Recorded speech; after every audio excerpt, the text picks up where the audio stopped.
Hello दोस्तों, देसी TV Bharat पर आप सभी का हार्दिक स्वागत अभिनंदन करता हूं। जिसकी जितनी संख्या भारी उसकी उतनी हिस्सेदारी। वोट हमारा, राज तुम्हारा, नहीं चलेगा नहीं चलेगा। कुछ याद आया दोस्तों, मैं किसकी बात कर रहा हूं?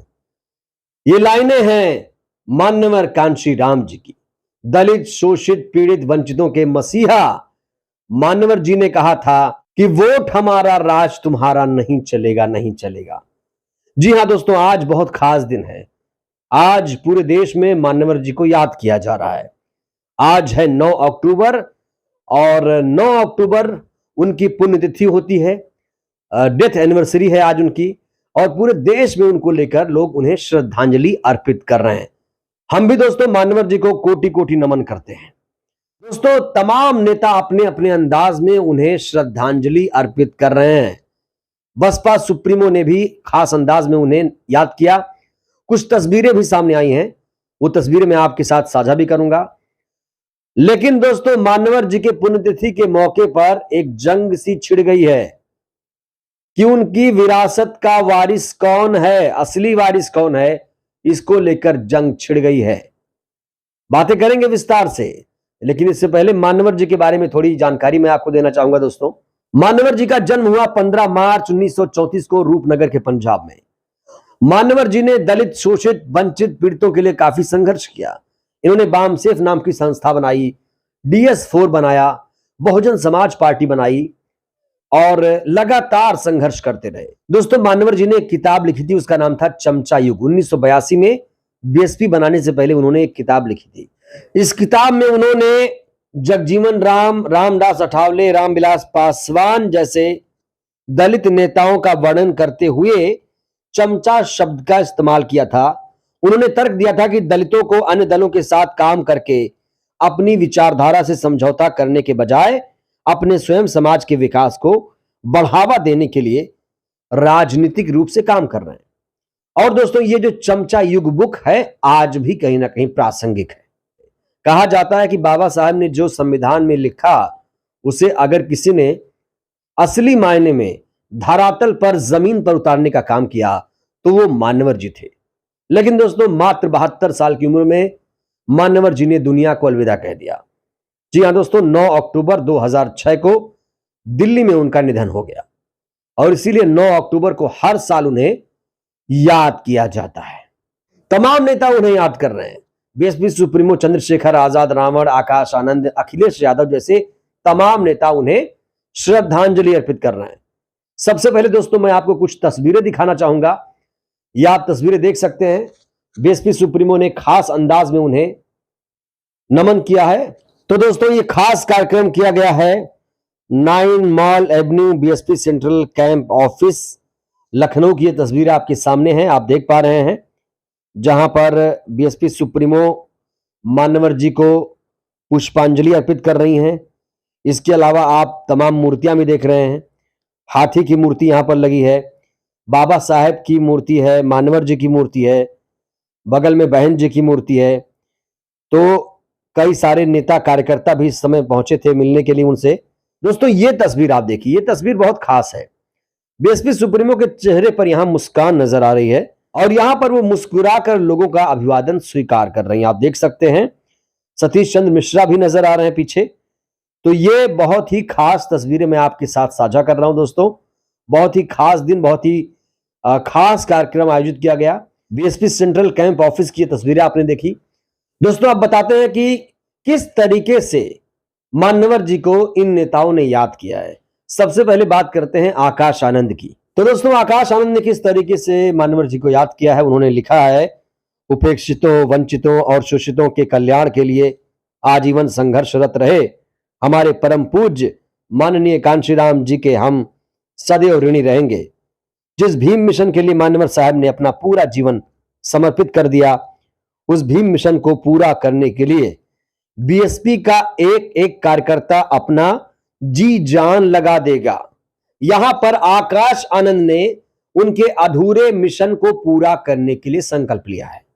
दोस्तों, BSP सुप्रीमो ने क्या लिखा है, जरा ध्यान से सुनिएगा।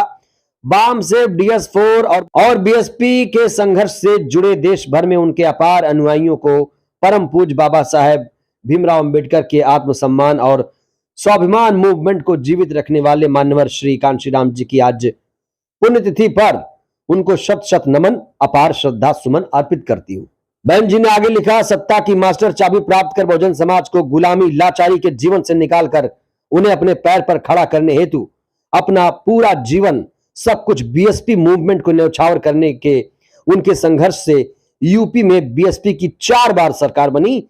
यहां सामाजिक परिवर्तन और आर्थिक मुक्ति की मजबूत नींव भी पड़ी। बीएसपी सुप्रीमो ने आगे लिखा है, ऐसे बहुजन नायक मान्यवर कांशीराम जी को पूरे देश में बीएसपी के लोगों द्वारा तहे दिल से स्मरण तथा बाबा साहेब के रुके कारवां को गति देने के ऐतिहासिक कार्य के लिए उन्हें अपार श्रद्धा सुमन। दोस्तों, बहन जी ने जो लास्ट लाइन लिखी है वो गौर करने वाली बात है। उन्होंने लिखा है, कांशीराम जी आपका मिशन अधूरा, बीएसपी करेगी पूरा को लेकर संघर्ष जारी है। मान्यवर जी का मिशन क्या है? मान्यवर जी का मिशन था कि दलित भी प्रधानमंत्री पद तक पहुंचे, और यहां पर बीएसपी सुप्रीमो ने साफ तौर पर जाहिर कर दिया है कि जो कांशीराम का मिशन अधूरा है, बीएसपी उसे पूरा करेगी। और इसीलिए 2024 के लोकसभा चुनाव को लेकर भी बीएसपी इस समय काफी ज्यादा एक्टिव है। दोस्तों, अब बात करते हैं चंद्रशेखर आजाद रावण ने क्या कुछ लिखा है। तो दोस्तों, चंद्रशेखर ने क्या लिखा है जरा ध्यान से सुनिएगा। उन्होंने लिखा है कि शोषित समाज में राजनीतिक चेतना पैदा करने वाले मान्यवर साहब कांशीराम जी के परिनिर्वाण दिवस पर उन्हें शत शत नमन, विनम्र श्रद्धांजलि।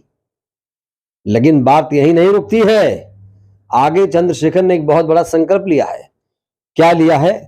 लिख रहे हैं कि हम संकल्प लेते हैं आपके बहुजन हिताय बहुजन सुखाय के अधूरे सपने को मंजिल तक पहुंचाकर ही दम लेंगे। साफ तौर पर आपने देखा बीएसपी सुप्रीमो ने क्या कहा। कहा कि जो आपका जो मिशन अधूरा है उसे हम पूरा करेंगे। वहीं पर यही बात आकाश आनंद ने भी दोहराई है कि बीएसपी आपके सपने को पूरा करेगी।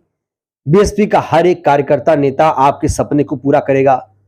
चंद्रशेखर आजाद ने भी बात दोहराई है ना सिर्फ, बल्कि यहां पर एक संकल्प लिया है, अधूरे सपने को मंजिल तक पहुंचाकर ही दम लेंगे। दोस्तों, यहीं पर एक बड़ा सवाल खड़ा हो जाता है कि मान्यवर कांशीराम जी की विरासत का असली वारिस कौन है? मायावती जी या फिर चंद्रशेखर आजाद? बीएसपी या फिर आजाद समाज पार्टी कांशीराम? दोस्तों, जानते हैं जो बीएसपी कर रही है वही चंद्रशेखर कर रहे हैं। बीएसपी के झंडे का निशान नीला है तो एएसपी के झंडे का निशान भी नीला है। सिर्फ केतली और हाथी का फर्क है, विचारधारा डिक्टो सेम टू सेम है। बहन जी ने भी पश्चिमी उत्तर प्रदेश से अपने राजनीति की शुरुआत की थी, करियर की, और चंद्रशेखर भी वहीं से आते हैं। वो नगीना से लोकसभा चुनाव लड़ने जा रहे हैं। दोनों की विचारधारा सेम टू सेम है। चंद्रशेखर भी कहते हैं कि हम मान्यवर जी बाबा साहेब के सपने को पूरा करेंगे। बीएसपी भी यही कहती है। तो चाहे बीएसपी सुप्रीमो हो चाहे चंद्रशेखर आजाद हो, दोनों ही बाबा साहेब और मान्यवर जी के अधूरे सपने को पूरा करने की बात कर रहे हैं। मान्यवर जी का सपना था कि शोषित पीड़ित अंबेडकरवादी जब तक प्रधानमंत्री पद तक नहीं पहुंचेगा, ये जो मिशन है, जो मूवमेंट चल रहा है, वो अधूरा माना जाएगा। अब बड़ा सवाल तो यही है कि असली वारिस कौन है? आप बात करते हैं, हम बात करते हैं। चंद्रशेखर इस समय संविधान बचाओ यात्रा निकाल रहे हैं। मध्य प्रदेश, छत्तीसगढ़, राजस्थान में चुनाव लड़ रहे हैं और कह रहे हैं कि कांशीराम जी के मिशन को मैं आगे बढ़ा रहा हूं। अपने झंडे में वो कांशीराम जी को जगह देते हैं, अपनी पार्टी में कांशीराम जी का नाम लिखते हैं, जबकि ये सबको पता है कि कांशीराम जी की पार्टी का नाम बसपा है। लेकिन चंद्रशेखर आजाद यहां पर आरोप लगाते हैं, कहते हैं कि बहन जी ने जो मिशन था उसे पूरा नहीं किया, हम पूरा करेंगे। तो दोस्तों, बड़ा सवाल यह है कि दोनों जब कांशीराम जी के अधूरे सपने को पूरा करने की बात कर रहे हैं तो दोनों साथ साथ क्यों नहीं है? दोनों अलग अलग लड़ाई क्यों लड़ रहे हैं? चंद्रशेखर ने अलग ही पार्टी क्यों बनाई? चंद्रशेखर जी को ये पता है कि बीएसपी मान्यवर जी की पार्टी है। लोग कहते हैं कि चंद्रशेखर को पार्टी नहीं बनानी चाहिए थी।